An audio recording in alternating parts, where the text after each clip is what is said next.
somebody was in here even before the Chiquito started to hum. Either you're really eager to hear my talk, or you're trying to grab the best seats on the couch before anyone else.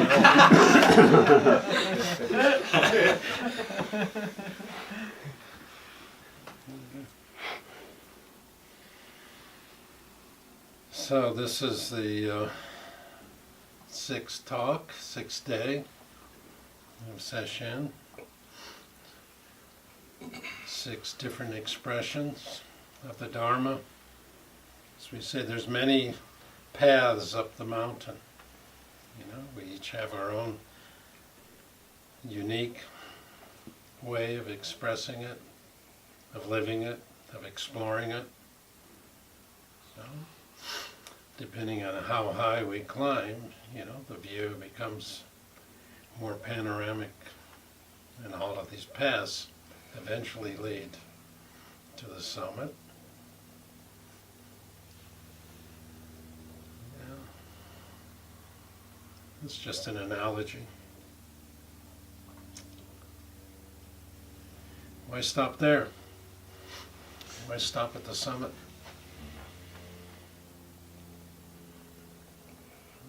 Yeah,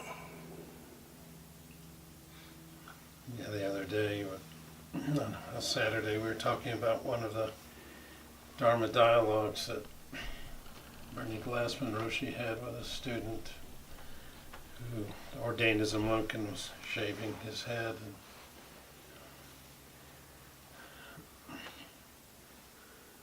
And he said, after I've shaved everything off, then what? And Bernie said, then you shave with all your might.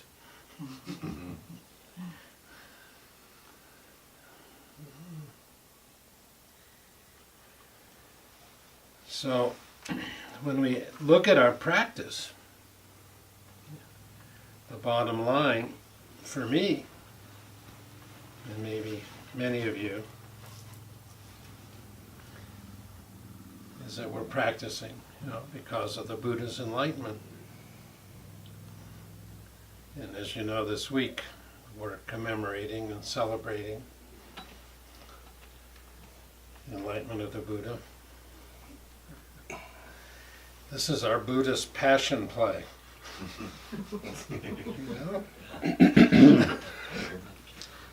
Each one, except in the passion play, they select one person in the village to nail to the cross.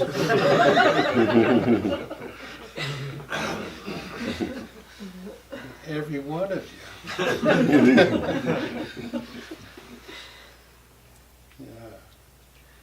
Can take the role of the Buddha.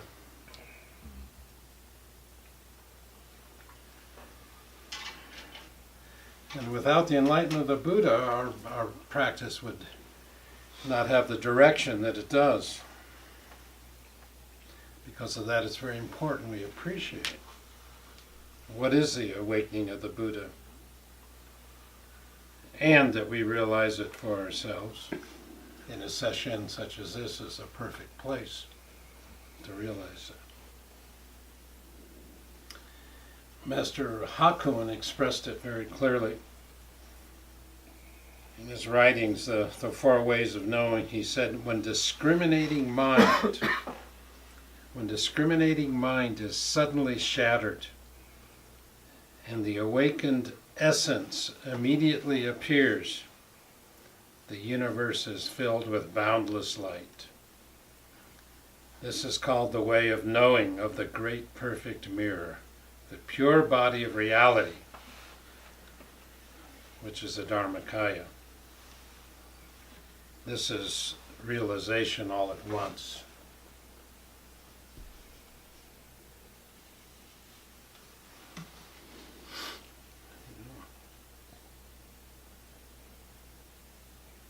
The universe is filled with boundless light. Yet how can we know it?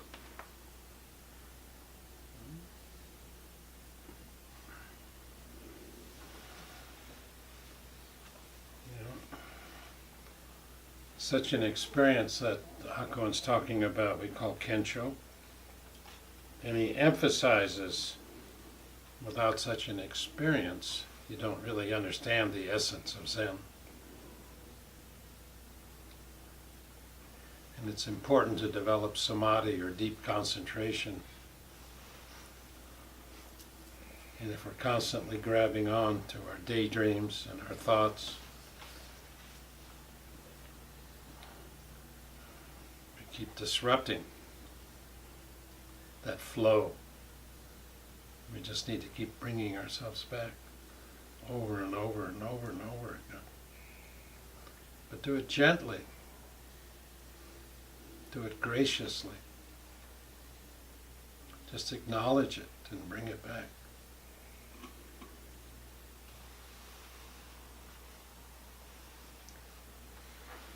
Keep your mind focused. When we open our eye to the Dharmakaya, or to the reality body, we see it's empty because it has no content. If it had content, it would be fixed. But the Dharmakaya is vast, without limit.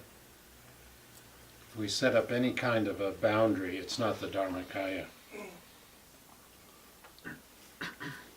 That's why when Bodhidharma was asked what is the first holy principle of Buddhism, he said vast emptiness, no holiness. He was talking about the Dharmakaya. If we say something is holy, then we're limiting it. It's neither holy nor profane. But what is it? I read this wonderful verse. It says, nobody, in fact, knows anything about it.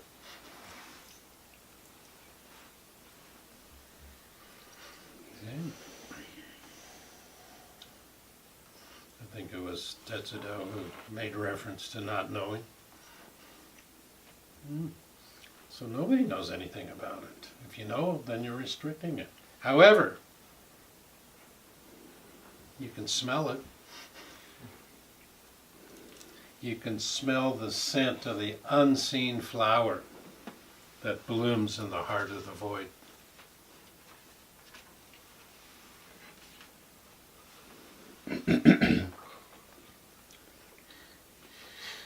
So, this great perfect mirror that Hakuin's referring to, it's the absolute state, where there's no distinctions, and as we chant, there's no I, and no realm of sight, no color. Form is emptiness. That's the Dharmakaya. Form is emptiness. And then we chant emptiness is form. That's something else. That's the Nirmanakaya. It has physical form. Dharmakaya doesn't have any form.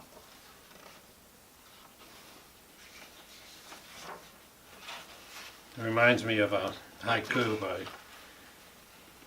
the Japanese monk Basho, who said, "No one walks along this path this autumn evening." So, I ask some of you, how can you walk without using your legs? How can you walk without even being there? No one walks along this path this autumn evening. Form is emptiness.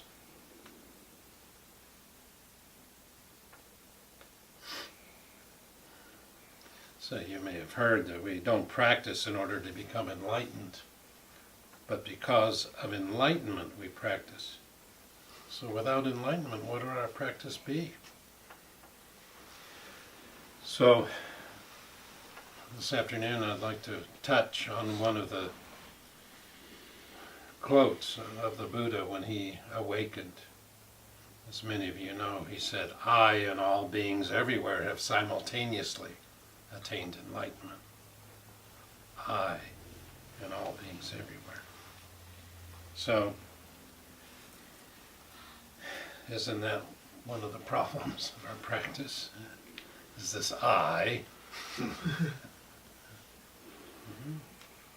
So what is the I the Buddha's talking about? So we're taught that many of us know that the source of our problems is attachment to this I. Is it the same I? Attachment to me, my, mine. I and all beings, everywhere. So let us carefully penetrate into this I. What is this I? Who is it who right now is listening to these words? Who is it right now who is sitting here? Who is it who raises the leg during walking? Who chews the food during eating? As one contemporary master said, are you the one who is living you right now? It's an interesting question. Who is it who's living you? Reflecting carefully on this type of question brings our attention to the fact that the condition in which we exist is entirely different from the condition we are presuming at this moment. If we let go of all ideas and concepts and judgments and projections and opinions, who is it?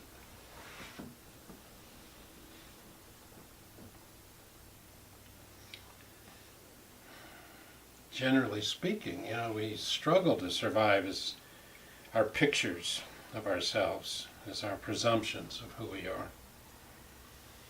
We have endless desires, numberless goals, countless forms of knowledge and self-involvement that occupy our energy and our attention from the time we get up in the morning till the time we go to bed at night. And we come to Sesshin, and we make our best effort to put aside these desires and attachments and goals. It's not an easy matter.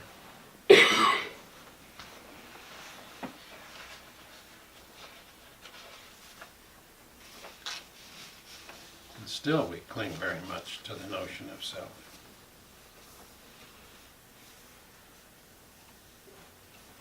Can we really define ourselves in any ultimate way? In the Genjo koan, Master Dogen says, when riding on a boat, if one watches the shore, one may assume that the shore is moving. Watching the boat directly, one knows that it is the boat that moves. If one watches the 10,000 dharmas with a deluded mind and body, one will suppose that one's mind and nature are permanent. But if one practices intimately and returns to the true self, it will be clear that the 10,000 dharmas are without self. So Dogen is pointing to is our attachment to self. Attachment to mind and nature, trying to make it permanent, fixed, trying to ensure our survival. That's how we find our comfort. And it's a very dangerous, false kind of comfort. Things are always changing. That's one of the marks of the teachings of the Buddha, that nothing is permanent. The 10,000 dharmas are without self, no fixed thing. So ultimately, our practice is not about making a happier version of our deluded self. That's not such a bad thing, though. I mean, the more, from my perspective, the more people who practice, the better, and if it makes them happier, that's fine. But if you're a serious student of Zen, you can't stop there.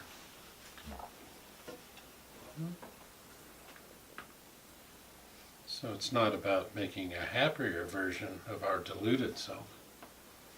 It's about seeing that all dharmas, including me, are without self.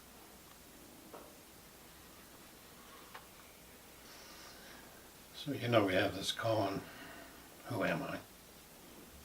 Yeah.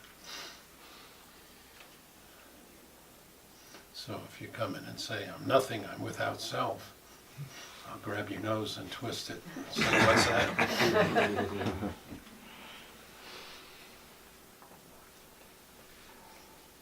One Roshi said to believe in nothing. It doesn't mean to have no beliefs, it means believe in nothing. In that nothing, there's no fixed thing. It's constantly arising and falling away. That's the Buddha's I. No fixed thing, no place, no solid ground upon which to stand. Constantly changing. So he says, I and all beings everywhere are simultaneously enlightened. And what is your relationship to all beings everywhere? It's all beings everywhere. It's not just beings. It's all experiences, sensations, thoughts, feelings, all things that exist. Rocks, trees, animals. So the problem is that we tend to think of ourselves as separate. And that's what the Buddha realized. That I and all beings simultaneously realize the way. So as a scientist, it's hard to say that we're separate. I mean, where does this body end and begin?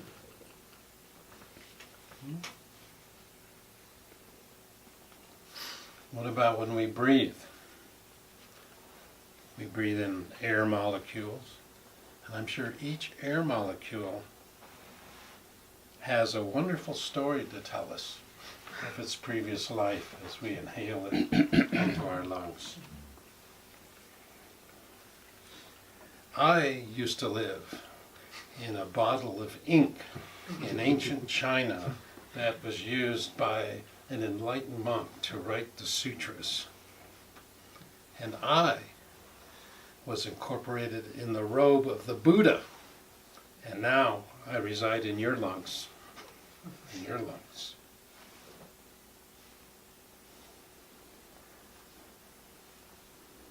Or even looking at our physical body. I mean, skin is constantly flaking off, hair is falling out. So where does our physical body end? And where does it begin? You know, for example, another scientific example, you know, is when we look at the weather patterns and climate patterns. There's a strong interaction between the ocean and the atmosphere. Just a half a degree of change in the ocean can change the whole patterns of the jet streams and how weather is formed. And so if the temperature patterns change in one part of the world, it'll affect the weather in another part. If you take it down to an individual level, as one meteorologist said, that a sneeze in Russia can cause a tornado in Kansas. Maybe he's exaggerating, but you know, it's interesting. In Ecclesiastes 3:20 it says, I'll come from dust and return to dust. So when I read this, I realized why I'm not a very good duster. Because that piece of dust, that might be the Buddha right there.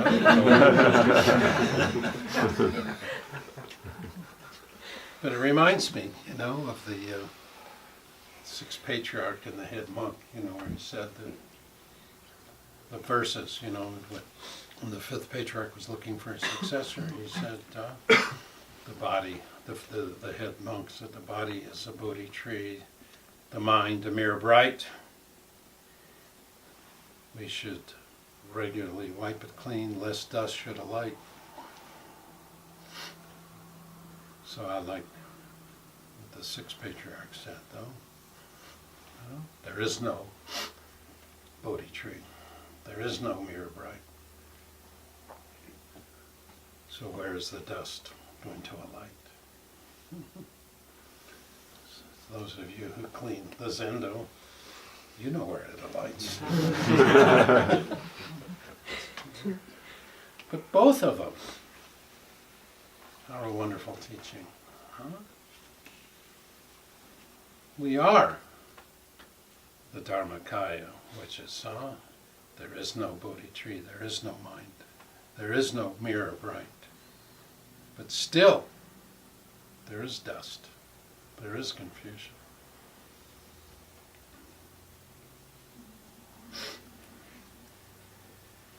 Okay, now that we've figured it out, the Buddha said everything is one, right? On all beings, everywhere. Your happiness is my happiness, your sadness is my sadness. Your joy is my joy. My suffering is your suffering.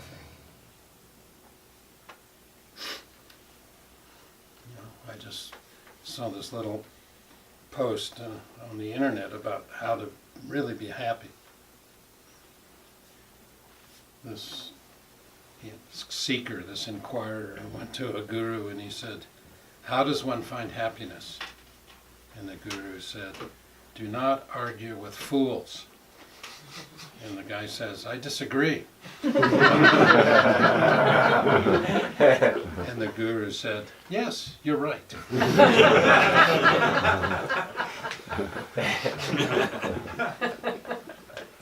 So, a friend of mine was arguing against immigration.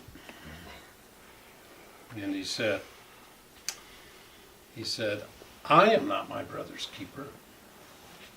I don't believe in that." And I said, "I'm not my brother's keeper either. I am my brother.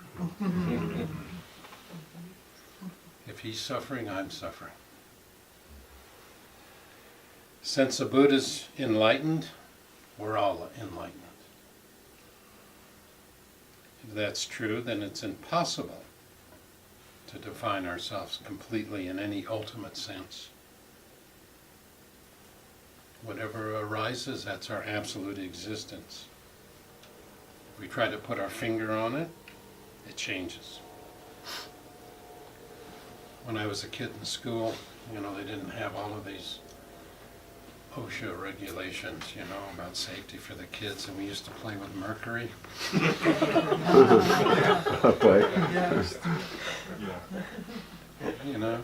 We used to try to grab it. You can't grab it.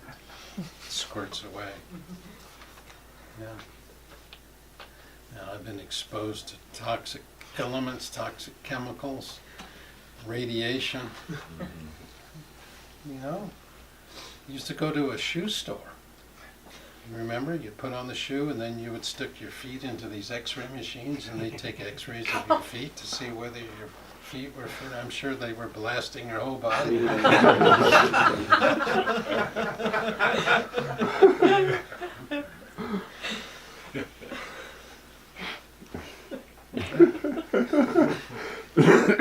think anyone who survived all that must be a mutant.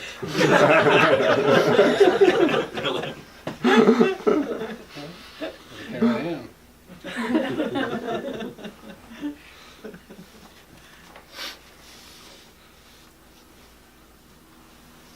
Whenever we think we figured it out, it squirts away. So here, I know the truth. Everything is one. Actually, a monk once asked Master Joshu, he said, "If everything returns to the one, what does the one return to?" See, when I was a kid and I was in religious school, they would tell us that God made everything. I don't know, I had that kind of mind. I said, well, if God made everything, who made God? And They quickly changed the subject. I never heard an answer to that. But here, somebody asked Joshu, if everything returns to the one, what does the one return to? And Joshu said, once when I was in, say, province, I made a hempen shirt that weighed 7 pounds. What does that mean? What kind of answer is that? Does that satisfy you? I made a shirt that weighs 7 pounds. It must be a damn heavy shirt. Is that what the one returns to? A shirt that weighs 7 pounds. If it's what is it? The Buddha said, I and all beings everywhere are simultaneously enlightened. So if it's not one, it's not two, what is it? You see, I don't know. And he says, simultaneously attained enlightenment. What does simultaneously mean? And Dogen said that time goes from present to past. That's what Roshi Shinko was saying yesterday. You think that time moves, but we move through time. If you really see the nature of time, what is it? And another master said to go east 1 mile is to go west 1 mile. That's true freedom, simultaneously, at the same time. But also we chant all Buddhas throughout space and time. It's not just time, it's space. See? Simultaneous refers to both. I and all beings everywhere are simultaneous. That's the same as attained enlightenment. If all together we can accept each moment as our life, the life of everyone else, that's I and all beings everywhere simultaneously are enlightened.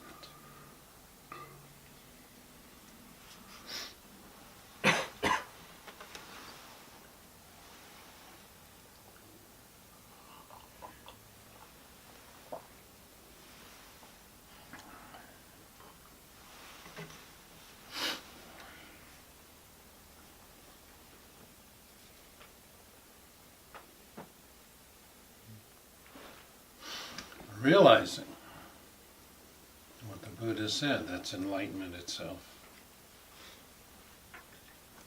Being like that, we're actively involved in life. But we're neither attached nor detached. So how can we best appreciate I and all beings, everywhere, simultaneously, at realized enlightenment? Please continue to look into this I, penetrate into this I, see clearly that this I is no I, and because it's no I, it can be I.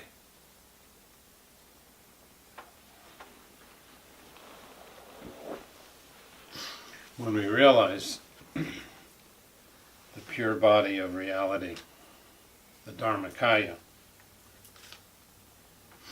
it corresponds to the 8th of the 10 ox-herding pictures. We have them on the wall above the coat rack. And the 8th one is an enso. The Zen circle. Transcending the ox and the herdsman.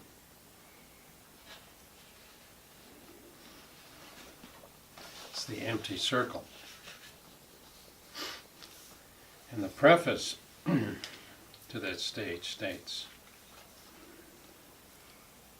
all worldly desires have fallen away, and at the same time the meaning of holiness has become completely empty.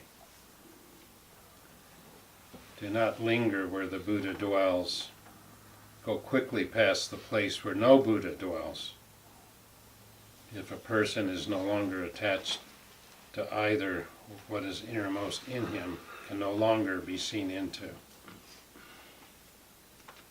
Not even by him, a snowflake exists in a raging fire. Here are the footprints of the ancestors.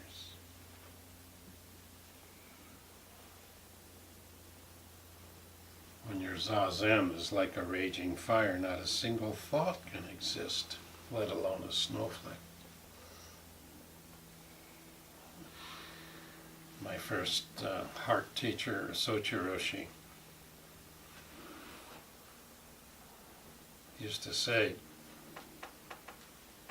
that if you really focus your attention in your heart, it's like a raging fire. And he said you could sit in snow and not even notice it. But a raging fire, you can put anything into it and it will consume it.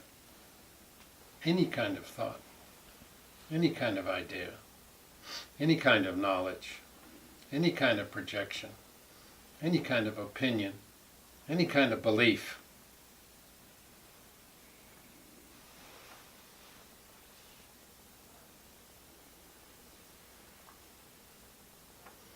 Now we're in the 6th day of session. We have one more day. So each one of you is a fire guardian. Tend that fire and let it really burn. Don't let it die out. All the way to the summit, to the very end of session and beyond.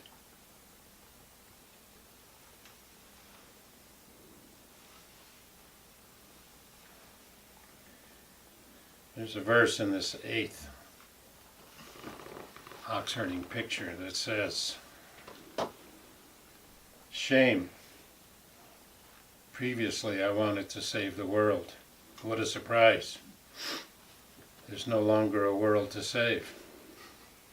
Words cannot express how things are with a herdsman in this realm. Predecessor, successor. Here there's neither. Answer me. Who can inherit this truth? Who can pass it on?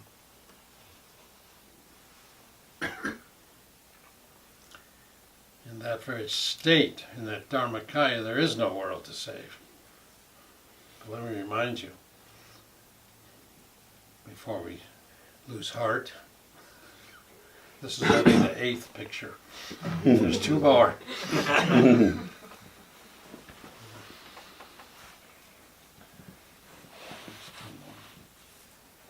But when we realize that, then we can say, I and all beings everywhere are simultaneous.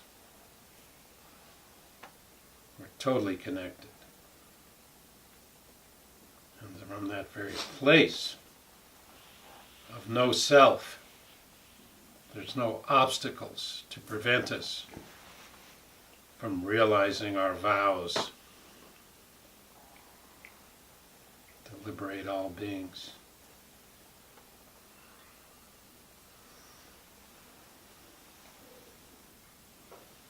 To engage all creations. To enter all Dharma gates.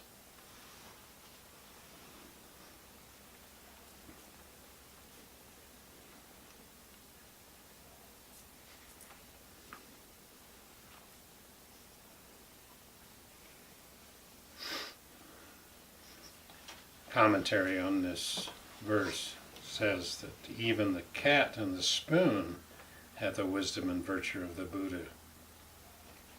I am deeply ashamed of my former presumptuous wish. Yeah, but let's be clear. Everybody here in this zendo, in this center, has the wisdom and virtue of the Buddha. Has is a wrong word. It means like it's something separate. It's better to say is the wisdom and virtue of the Buddha. But why don't we realize it? That's where the practice comes in. But the cat and the spoon realize it. In this region there's nothing that comes and nothing that goes, no birth, no death, no endless succession of thoughts.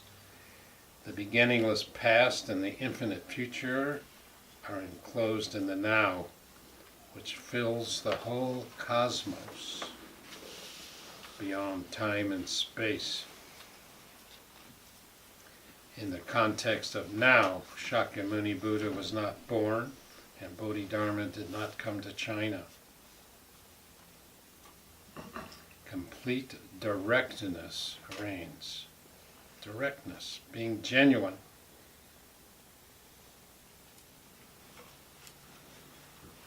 It's said that the one way of ascending is such that not even a saint can transmit it, but it must be transmitted.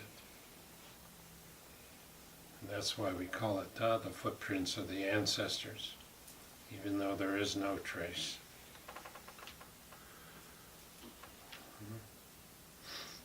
Kashyapa smiled when Shakyamuni held up the flower. So what took place?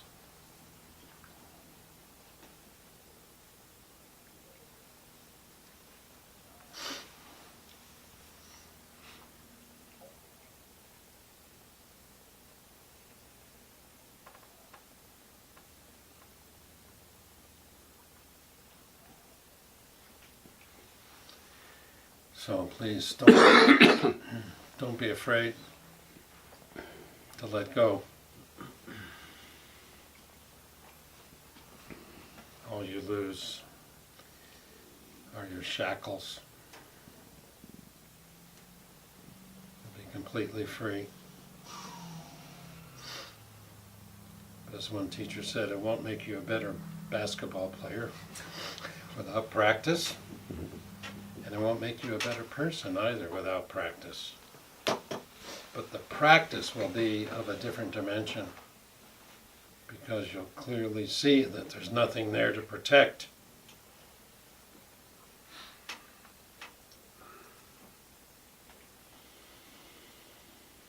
It's all an illusion.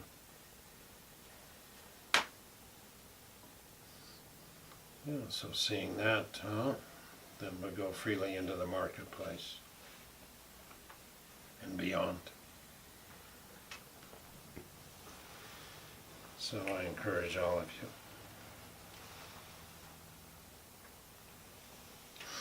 And let's encourage each other. Let's really put ourselves fully into our practice without reservation.